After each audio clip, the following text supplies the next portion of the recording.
Okay, to start with, you need to familiarise yourself with which way the camshafts turn when the engine's running. It's actually anti-clockwise, looking onto the ends of the cam gears from the drive end of the engine, and both of them go the same way, like this.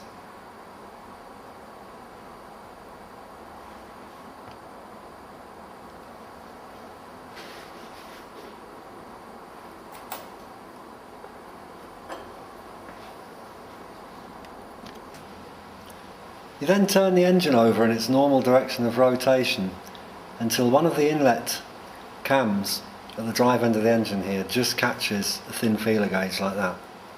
I'm using 10th thou. The exact thickness isn't critical, but you've got to use the same one when you set up the other camshaft.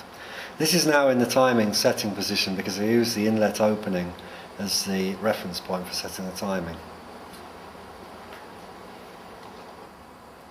Now you need to remove the internal circlip from the small bevel gear here, and when you've done that, pull the drive shaft right the way out of engagement with the splines. It won't come right out, so take it up as far as you can, and I find it's handy just to put a screwdriver down there and hold it in position because it makes it easier when you're taking the camshafts off. Right, I'm assuming now that you've removed the Griffon 58 cam gear and fitted the Sea Griffon cams, so the best thing to do with this shaft now is to hold it just above the pinion there. So I use a rubber band there. You can maybe put it just under the spline actually. That keeps it out of engagement with the engine so you can turn the camshaft.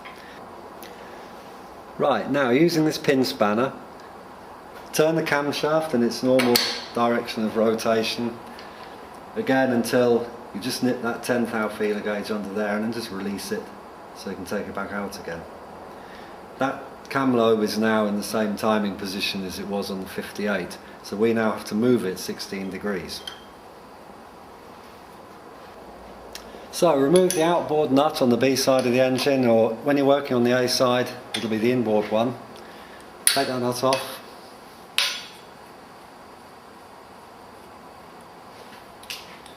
There's a collar goes on here, and then you have the timing plate and a sleeve nut with a washer, so just stick the timing plate on top of there, and you will see on the camshaft that there are two timing marks. Here is the initial timing mark that applies to the Griffon 58, and we're going to move it to the mark that's just to the right there. So we now turn the camshaft with this tool against the normal direction of rotation, which, looking onto the end of the cam gear here, is clockwise, until we reach the second timing mark, which is there. And we've now moved it 16 degrees. And here you can see it in the new timed position.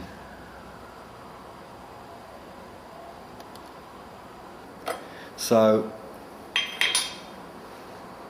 what you do is take the rubber band off the drive shaft, and it's a vernier timing shaft, this thing, so you just keep trying to drop it in, keep turning a little bit of time, eventually it'll drop into one of the sets of splines like that, okay?